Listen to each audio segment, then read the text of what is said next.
山河远阔，谢谢您来听我讲故事。欢迎收听悠然心语。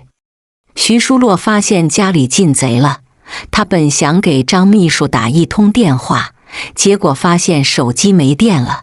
他心一横，就拿一个精巧的水果刀，直愣愣地冲进浴室去了。浴室里的男人穿一件纯白的浴袍，腰上系得松垮的绳子，让厚实的身体一览无余。他眼都不眨地盯着瞧，直到一声轻咳声才把他唤醒。两人面对面地站着，气氛有些尴尬。你是谁？竟敢来家里偷东西，还大胆地脱衣服洗澡？徐书洛举着水果刀，一脸严肃地问，心里却是怕得要死。莫锦眼眉头一挑，不悦地用手点一下他额头，放下手上的刀。休想，除非你滚出去。徐书洛冷冷的神色下，却已经是最后的勇气了。若是眼前男人敢对他动手，估计就只能是一片血迹斑斑了。收起你的胡思乱想，出去。莫锦眼想要背过身去，却被他一把拽住了胳膊，一个力度将让两人拽在一起了。突然紧贴在一起的身体，让徐书洛从脸红到耳根子了。锦眼，你们，张秘书忙捂着眼了。告诉他我是谁。张秘书轻咳一声，才忍着笑地说，徐小姐，他是莫锦眼，你曾在10年前救过他一命，你不认得他了吗？谁会对10年前的人念念不忘？徐书洛一把想要推开他，却因为裤子被勾住，两人又一次撞在一起了，场面有点不忍直视。张秘书，你还没看够吗？看你们相处良好，我就先撤了。张秘书捂着嘴的先溜了。血？哪里来的血？两人终于松开了，而徐书洛的手上却沾染了一丝血迹，让他吓得脸色都惨白了。他拿的水果刀，可是还未打开呀，不至于还能隔空杀人吧？莫锦眼微顿，不用大惊小怪，是我后背有伤，会处理伤口吗？徐书洛点点头。在家里时，给养的阿猫阿狗包扎过伤口，还给养的猪喂过药。莫先生，我很懂得照顾小动物的。他一脸的骄傲。莫锦眼脸色微暗了，见状，徐书洛连忙扶住他的腰，谁成想又摸到后背的伤口了，疼得他脸色瞬间煞白，扶我去沙发旁。过了好一会儿，徐书洛终于帮他包扎完伤口，本来几分钟的活，愣让他拖拉了10几分钟，就为了偷瞄几眼某人完美的身材。不得不承认，莫锦眼不仅帅气，就连身材也是顶呱呱的出挑，而且还是他救过的人，就有点小小的骄傲了。想不到你挺会处理伤口。他抿一口红酒，淡淡地说。徐书洛一把夺过他手里的酒杯，碎碎念地说，身上有伤不能饮酒。莫先生，你自己休息一下吧，我该回房睡觉了，拜拜。听说你没上大学？他悠悠地问。他站在原地的转过头来，我上大3那会儿，外婆生病很严重，我就休学了1年。不过现在我已经毕业，等挣够留学的钱，我打算出国深造。莫先生，听说你连大学都没上过，要的就是互相伤害。莫锦眼眉头一蹙。张秘书没告诉你，他帮我办的出国留学，我是美术最高学府的双学位，幸好抽空学了个学位，不然就被这丫头取笑了。是谁说的农村丫头见识浅薄，分明有勇有谋，还得理不饶人。好困，我真该睡觉了。徐书洛转身就逃之夭夭了。莫锦眼在沙发里望着他背影消失，这个丫头远比自己想象的古灵精怪，很有杂草的精神。来我房里睡。他发了一个好友申请。本以为徐淑洛会一秒到达，谁料直到第二天清晨，他都没见一丝的人影，就有点心里有落差了。餐桌旁，我给你发的好友申请，你没看到吗？他直接地问。徐淑洛点点头。那为何不到我屋里来睡？他继续地追问。他一脸惊愕地望着他。莫先生，这里是个小公寓，也有3个卧室，有必要2人挤一个房间吗？再说了，孤男寡女共处一室，不合适。说完，他已经心跳加速到小鹿乱撞了。试问，谁能抵抗一个帅哥直面的邀请？莫锦眼隔着餐桌猛敲一下他额头，才低声地说：你胡想什么呢？我背上有伤，行动不便，让你来房里睡，是为了方便照顾我起夜。你何时长一颗花痴的心了？徐婆婆给她打电话的时候说，徐淑洛是个单纯可爱的女孩，怕她孤苦无依，才想着将人托付给她，哪想到某人满脑子都是那档子事，让她一个男人都脸红耳热了。哈哈，我以为是骚星号扰微信呢。莫先生，我马上加你好友。至于照顾起夜，我若是睡在床上，那你能休息好吗？他一脸认真地问，丝毫不觉得问这话有多让人误会是虎狼之词。我睡床，你睡沙发。他无语地把话说清楚。莫锦眼现在可是难得有耐性，不过却觉得自己在自讨苦吃。没问题。徐淑洛笑呵呵地满口答应。他已经开始幻想男女在一起该发生如何的浪漫了。他不是对谁都花痴，只是单纯的觉得莫锦眼很帅，多幻想了一下下而已。晚上，莫锦眼吃过晚饭后向他招招手，扶我回卧室。好嘞。徐淑洛将人扶进卧室后，忍不住打量一番，不大的空间被他的话填得满满，唯一的空隙就是窗边的位置了，紧挨着床，就让他又开始想入非非了。没办法，谁让莫锦眼长得比女人还精致，是个女人都会胡思乱想的好吧。我要换衣服洗澡，你先出去吧。他受不了他炙热眼神的别过头，脸颊却有些发烫。你伤口不能碰水，要不我帮你用毛巾擦擦。他自告奋勇地提议。莫锦眼挑高他的下巴，你要是能把眼神收一收，我或许可以给你这个福利。徐淑洛，你是个女孩子，就不能矜持一点？他后悔让某人照顾自己衣食起居了，更后悔就一个陌生女人了。不得不说，后背的刀伤属实让他吃不消。莫先生，我不看你，别人也会看你。独乐乐不如众乐乐，你不要这么小气嘛。他说完忙将眼皮耷拉下来，趁着莫锦眼褪上衣的时候，还不忘偷瞄一眼，紧实的后背就差让他流口水了。看够了吗？要不要一起洗个澡？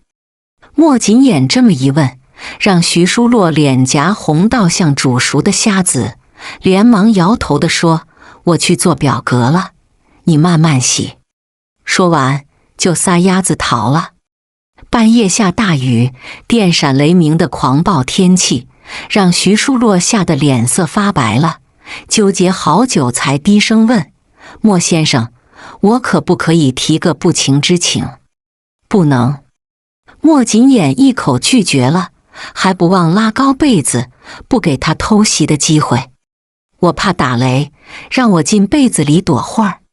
话落，不等他反驳，他人已经钻进被子里，一个侧身就把被子都卷自己身上，而莫锦眼就只剩一角被子，被鸠占鹊巢了。他本想将人踹下床，但听到细微的鼾声，看他睡得正香，也只能无奈地叹口气，算了，看在救命之恩的份上，就让他放肆一回。隔日清晨，莫锦眼是被踹醒的，他深邃的眼睛望着将他抱在怀里的女人，想要挣脱开来，却被抱得更紧了。无奈之下，他只能凑近吻上了粉唇。被偷吻的徐淑洛果然睁开眼眸，一脸惊讶地望着他。莫先生，你撒手，不然我要更直白了。一听这话，徐淑洛忙松开了小手，还一脸尴尬地笑笑。早啊，莫先生。问一声早安，他眼神也不老实，紧盯着领口的位置，好看的锁骨让人移不开眼。若是够胆大真相，上手摸一摸。我今天要去医院一趟，你去准备早饭。哦，徐淑洛一脸窃喜地跑下楼了。莫先生，你去的医院正好跟我顺路，可不可以捎我上班？他吃饭的时候，看他心情不错，才趁机地问。他一口答应了。那可不可以？徐淑洛话说一半就被他打断了。我下午还有事要谈，不可能去接你下班，自己打车或者坐公交车吧。哦，早就知道他不是一个怜香惜玉的人，但徐淑洛还是有一丝丝的小失落。中午午休时间，徐淑洛正在低头吃盒饭，一双好看的细高跟鞋停在他身边了。你就是缠着莫锦眼的女人。你是？他被声音打扰的微抬头，就看见一个娇媚的女人不太友好地望着自己，不禁倒抽一口凉气。莫锦眼是我男朋友，你总赖在他身边，是个什么鬼？秦云萌不客气地说。他不禁打量着眼前的女人，一个打扮土气的样子，据说还是个文盲。谁给的勇气赖在莫锦眼身边，纯粹的找刺激？徐淑洛还来不及对他，一个穿一身白裙子的女人挡在两人中间了。他先是微微一笑，才开口说话这么冲，你是觉得他温柔好欺负吗？他既然是你男朋友，如果在外偷吃，你不该去找自己的原因，反倒是埋怨起别人来，好没道理呀。你又是哪个鬼？秦云萌背对的脸通红，本想掐腰开骂，但见女人身后的两个高大男人，立马就怂了。我们走。白裙子女人说完，拉着徐淑洛的手，两人大气地走出了餐厅。刚才谢谢你了。来到广场后，徐淑洛笑着说，我叫孟俊尧，很高兴认识你。两人相视而笑了。这就是徐淑洛和孟俊尧的初相识，因为一次暴打不平，他们很快就成了无话不说的闺蜜。总经理办公室，徐淑洛敲一下门，就见秦霄磊开门，冲他温柔的一笑，快进来吧，我都等你好久了。等我？他一脸的疑惑了。秦霄磊立马改口，我等你冲的咖啡。徐秘书，我有工作要问你，咱们坐下来聊聊呗。好的，秦总。徐淑洛找一个最远的位子，拘谨地坐下来，心里不禁揣测，他才上班1个月，不会是想辞退他吧？据他了解，前些天跟自己吵架的女人就是秦霄磊的亲妹妹，这事就闹大了。我妹妹人小不懂事，你别跟她一般见识。还有，我对你工作很满意，准备让你做主管，不知你觉得怎么样？他微抿一口咖啡，却被双份糖裤的一皱眉。秦总，是咖啡太苦吗？秦小磊温柔一笑，没有，就是稍稍有点甜。那个，我说的是你觉得怎么样？徐淑洛感动的点点头，不被辞退，反倒给他升职，他不要太兴奋好吧？能遇到一个公私分明的老板，是他这辈子最大的幸运了。那你觉得我如何？秦小磊小心地试探。徐淑洛先是一愣，才笑呵呵地说：秦总，你人帅心善，是我遇到最好的老板了。他还竖起了大拇指，就让秦小磊脸颊微红。原来在他心里，自己这么多优点，换句话说，他是不是早就喜欢他了？那我今晚请你吃饭。话说一半，门被猛地推开了，秦云萌一脸怒意的瞪着亲哥，将别的女人护在身后，只为防备他这个亲妹妹，脸都要气绿了。我不同意。秦云萌冷冷地打破宁静。秦小磊轻咳一声，萌萌，我在跟徐秘书聊事情，你要不先回家吧。哥，就是他抢走我的莫锦眼，你还这么袒护他，是不是男人都喜欢假装清纯的女人？秦云萌一脸怒意地质问。徐淑洛实在忍不了了，他探出头来，笑着来一句：我只想澄清一下，在莫锦眼家里住，我只是暂住，从头到尾我都没听他说有哪个女朋友。秦小姐，你是不是搞错了？你说的莫锦眼并非我认识的莫锦眼，你在跟我绕口令吗？徐淑洛，我不管你是否真的救过莫锦眼的命，你缺钱我给你啊，你不会还想着让他以身相许吧？秦云萌讥讽地笑着说。秦小磊将徐淑洛再次护在身后，才低沉地说：萌萌，我觉得这里面有误会，你别大喊大叫，这里是办公室，不是菜市场，让员工听到该说你没教养了。我没教养？哥，我可是你亲妹妹，而她一个没文化的臭丫头，你竟为了护她而朝我发脾气。徐主管，你先出去，这里我来处理。好的，秦总。徐淑洛笑呵呵地离开了。哥，你竟给他升职。秦云萌已经被气到要吐血了，他望着关上的门，转过身来就朝他哥连捶几下。秦小磊忍着疼忙缓和地说：萌萌，哥娶她给你当嫂子可好？这样一来，你跟莫锦眼就无人能拆散了。不好，不要！他甩开哥哥的手，气鼓鼓地摔门而去了。男人都傻眼光，一个两个都看上徐淑洛，她一个穷乡僻壤的丫头，不仅配不上莫锦眼，连给他哥提鞋都不配。谁？秦云萌刚从大楼走出来，就接到一个陌生电话。是我，孟俊尧，我在你对面的咖啡厅，见一面吧。好啊。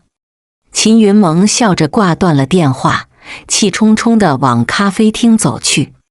孟俊尧是吧？你这次咋没带保镖？孟俊尧温柔的一笑，递给他一杯咖啡，才开口说：我劝你少招惹徐淑洛，让她嫁给你哥不两全其美。你这么替徐淑洛出力，难不成也喜欢她？他说这话的时候，眼神尽是鄙夷。孟俊尧在他耳边轻声地说：你其实可以换一种方式，或许能来一个两全其美的效果。我相信你不会傻到给自己找麻烦。撂下一句话，他就优雅地起身离开了。而在他的开导下，秦云萌心里有了一个大胆的主意。秦云萌发完微信后，无声无息地又把手机还回去了，而他现在就只等着好事发生了。酒吧，徐淑洛赶过去的时候，一个男人正背对着他坐。秦总，我来了。徐小姐，我等你很久了，你们秦总刚刚出去，让你先陪我喝着。一个30几岁的男人龇牙咧嘴地朝他笑笑。我先出去打个电话。徐书洛直觉不妙，想要转身就走，却被男人一把拽进包间，门一关，密闭的空间让他觉得危险。徐小姐，你不用怕，我们不喝酒，就是聊聊天也好，你真美呀。男人趁他发慌，伸手抚摸他的手背，被吓一跳的徐书洛想要往后退，却被他硬是拉进怀里，低头就要强吻他，满嘴的酒气让他胃里一阵的翻滚。这位老总，我们秦总给我打电话，你能把手松开吗？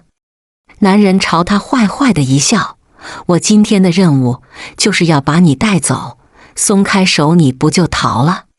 还有，你们秦总不回来了，为了工作你还是好好陪我吧。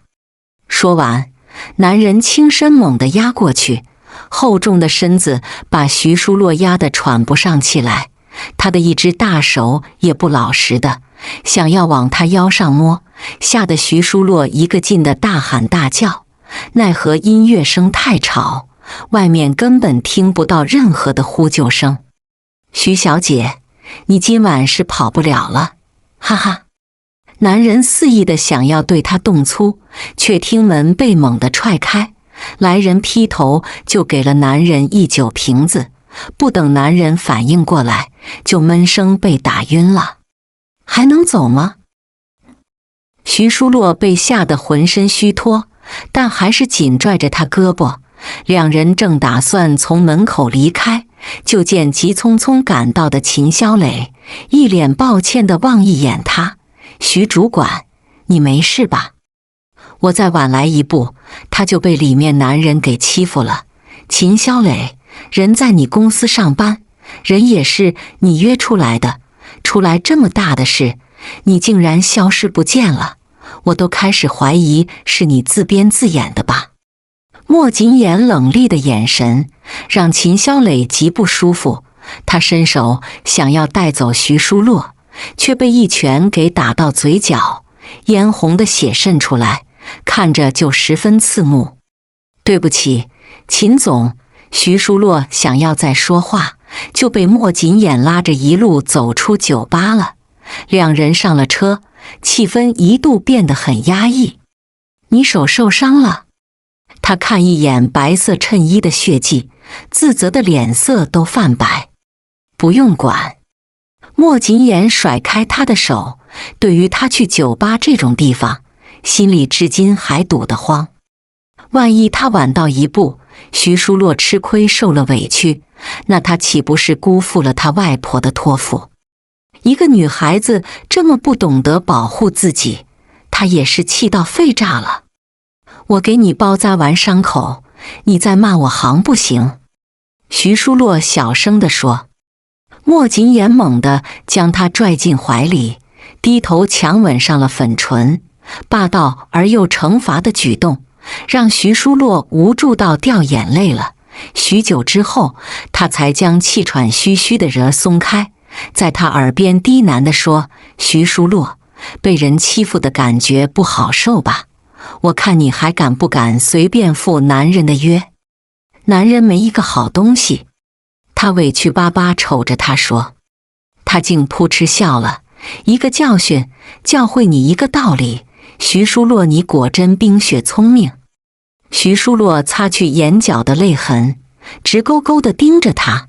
莫锦眼，你是不是喜欢我？胡说。他把头转向一旁了，薄唇紧抿，显然有些紧张。外婆说过，一个男人想要吻女孩子，就说明他已经动真心了。莫锦眼，你故意转头，是不是掩饰内心的心虚啊？徐书洛故意将他身子掰正，还大胆地把他下巴挑高，四目相对，就等着听他如何解释。我手疼，你来开车去医院。你还没回答我的话呢。他不依不饶地说。莫锦眼清下嗓子：“你想我流血费掉手，那我遂你心愿。不过以后我的画都由你来代替了，数量也不多，1月1幅画，1年12幅画，对你来说也没难度吧？拐个弯就有医院，麻烦你系好安全带。”徐书洛陪笑脸地说。莫锦眼摇摇头：“我手疼，恐怕系不了安全带。”他的手已经被血迹糊住，光是看一眼都吓得够呛。徐书洛哪还敢犹豫，探过去身子帮他系安全带，两人的气息交汇，就让他小脸又红又烫，呼吸都变得急促起来。就在这时，一个老头从他们身边经过，突然来一句：“现在年轻人就喜欢玩心跳刺激，也不考虑场合合不合适。哎，世风日下呀！老爷爷，他手受伤了，我在帮他系安全带，哪有你说的那么不堪？”他从车里下来解释着：“敢做不敢当，算什么本事？”老头摇了摇头，显然是不信他说的一个字。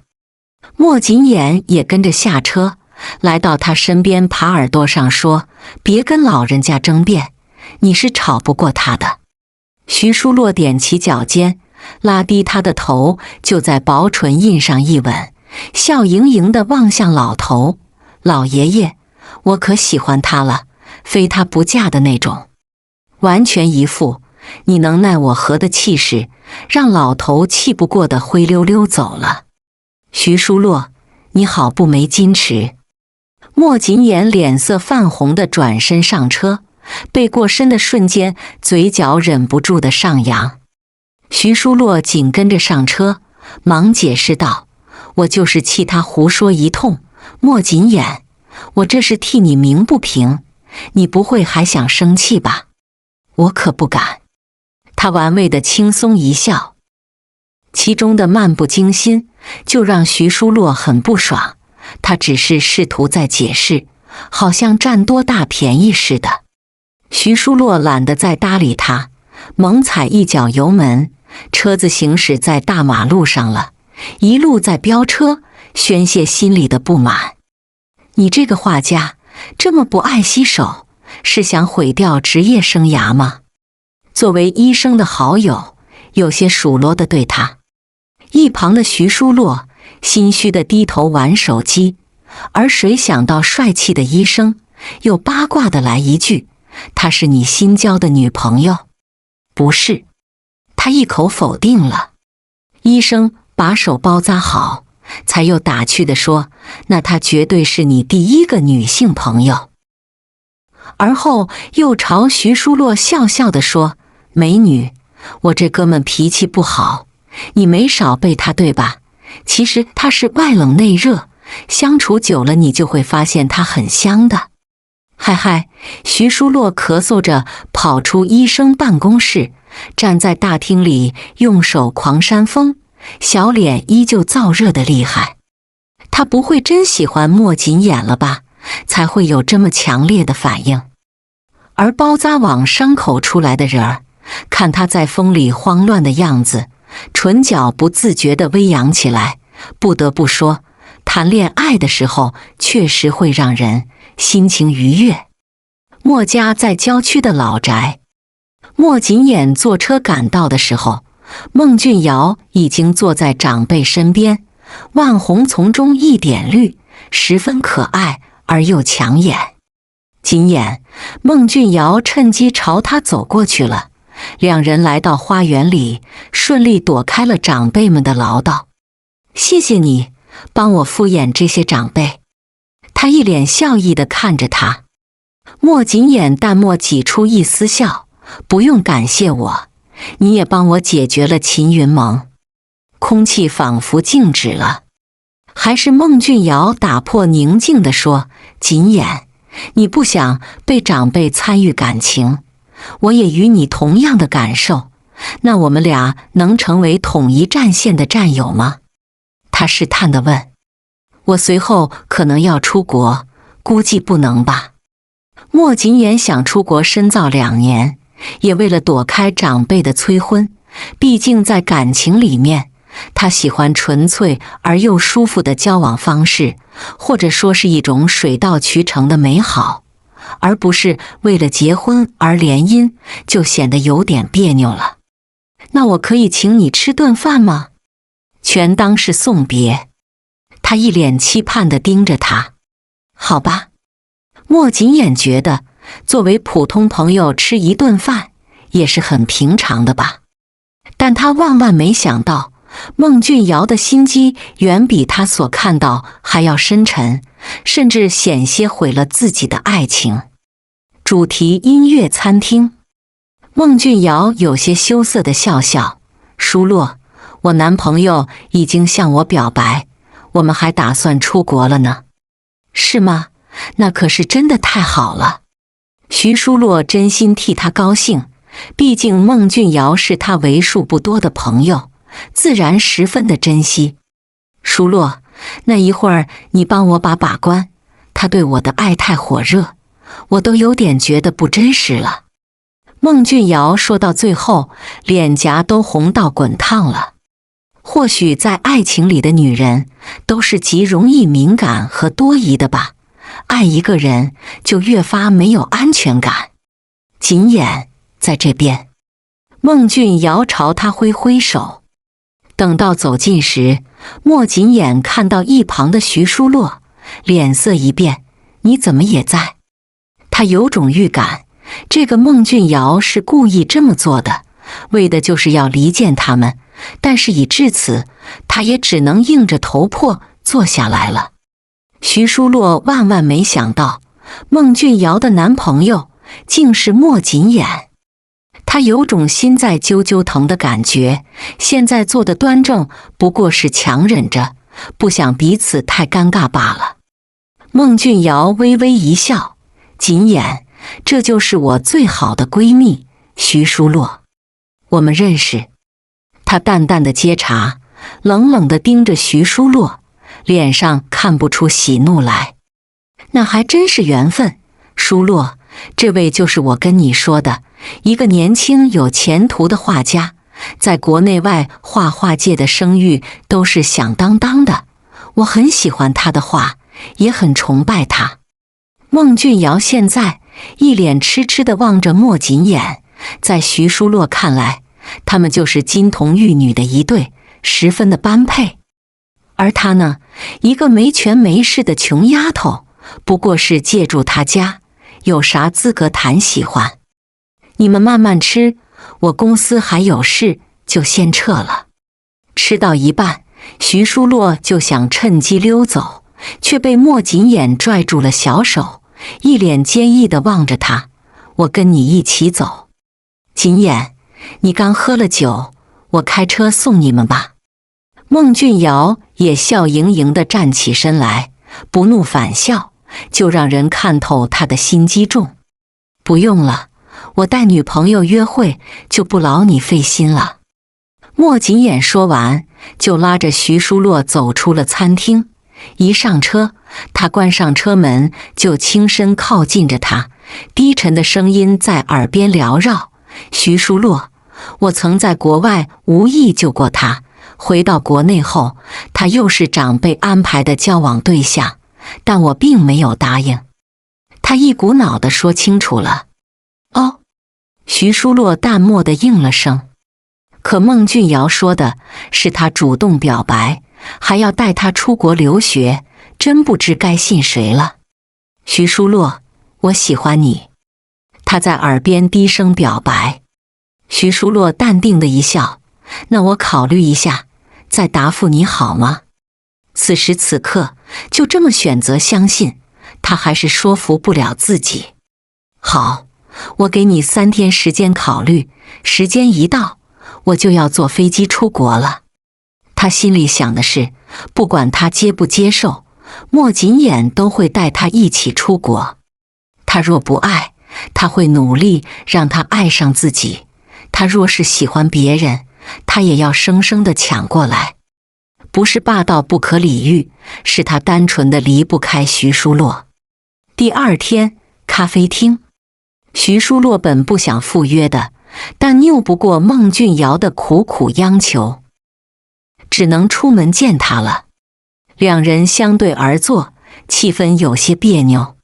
书洛，都怪我的，没有第一时间跟你说实话，对不起。孟俊尧眼泪汪汪地说。徐书洛摇摇头，俊尧，你有话就说吧。自始至终，他还是当孟俊尧是好朋友的，只是昨天的那一场鸿门宴，让他有些伤心了。他不是傻子，孟俊尧故意演一出戏，就是为了让自己识趣的离开，不是吗？书洛，那我就实话实说了，请你离开莫锦眼。他这么直接地说出口，让徐书洛微愣。俊尧，你这个要求有点过分，明里暗里的挤兑自己，这真是朋友会做的事吗？在这一刻，徐书洛有些看不透孟俊尧了。书洛，我之前帮你不少，就算是我求你一次，行吗？你要钱出国，我可以资助你。你要是想嫁入豪门，我也可以帮你疏通关系，甚至可以认你做干妹妹。你有了孟家的靠山，在秦家乃至任何一个豪门，都会过得顺风顺水，只要你放手莫紧眼。我是很缺钱，但你的钱我不会要。那你，孟俊尧有些伤心欲绝地盯着他，希望一切都有商量的机会。徐书洛长吁一口气，才悠悠地说，我可以离开这里。与其三个人纠结不下，彼此痛苦，那他不如离开这个是非之地，一个净土之地，是他向往的。真的。孟俊尧感动的想要握住他的小手，却被徐书洛巧妙地躲开了。俊尧，我不再欠你，咱们后会无期了。徐书洛笑着起身离开，而他的背影透着一股子释然，是一种旁人无法超越的美好。半年后，某国的冬天下的第一场大雪。徐书洛望着窗外，鹅毛般的大雪，嘴角的笑更浓了。他一直情有独钟地喜欢下雪天，因为洁白纯美是自己一直追求的美好。书洛，今天你的设计获奖，又遇到第一场大雪，我们今晚一定要庆祝一番。室友兼好友张娜依笑着递给他一杯红酒，两人碰一下，相视而笑了。咱们不醉不休。徐书洛望着远处的一抹红，竟有些眼神迷离了。在他印象里，某人也喜欢围一个红色的围巾，说是在雪天里能够更有识别度，不容易走丢，不过是为了装帅罢了。书洛，我男朋友来找我了，张娜依抱歉地说。说好的一起庆祝，结果他又失约了。你去吧，玩得开心点。你也一样哦。张娜依抱他一下后，才不舍得离开了。望着好友和男朋友在雪地里拥吻的画面，徐书洛觉得雪天果然适合做最浪漫的事。喂，徐书洛看一眼手机号码，手都有些发抖了。半年未联系，现在一听声音竟思如泉涌了。果然他还是一如既往的没出息。你还好吗，洛洛？他攥紧了手机，微顿几秒，才低低地说，挺好的，你呢，莫先生？徐书洛还是习惯唤他一声莫先生，感觉最远的距离才是最好的。我很不好，头疼，肚子疼，浑身都疼。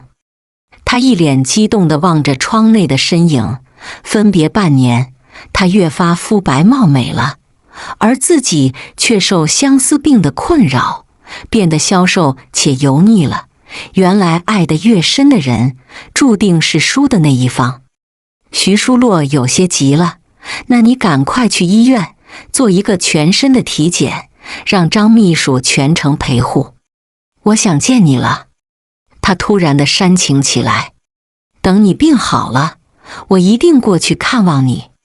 说得十分平淡，其实他已经心急如焚了，因为情绪失控，眼泪都滚落下来，让窗外的人看得心疼不已了。洛洛，我生病了，你会为我流眼泪吗？你会想着见我最后一面吗？还有，你到底爱不爱我？只要你全虚全意地站在我面前，我们再讨论这个问题，好吗？现在你就安心地看病。他忍着心痛地说。莫锦眼微顿一下，好，我答应你，便直接挂断电话了。他人已经站在门口了，正在考虑如何敲门，门竟被猛地打开了，两人相对而望，竟有种恍如隔世的感觉。我现在站在你面前了，他低沉地先开口。徐淑洛打量他一番，才低声说，你病都好了，还是根本就没病？我得了相思病，整天想你想得发狂。莫锦眼诚实地回答。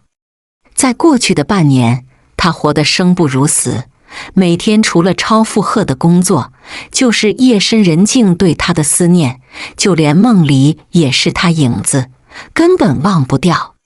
听说你有未婚妻了，是谁呀？他低声地问。我可以进去坐会儿吗？站半天，手脚都麻了。他苦哈哈地笑了笑。进来吧。徐淑洛让开一条道，而他侧身走进来的同时，伸手将他圈进怀里。在关门的瞬间，一阵疯狂的吻向他扑面而来，根本无法躲避，而他也没想再躲开，主动地迎合上他，两人深情地相拥在一起了。许久之后，莫锦眼在他耳边低喃地说，洛洛，你就是那个神秘的未婚妻，我大话都宣扬出去了，你可愿意圆我这个梦？我10年前救过你一次，你现在以身相许，这么俗旧的套路，莫锦眼，你真的不觉得无聊吗？他笑盈盈地反问。相反，越来越上头了。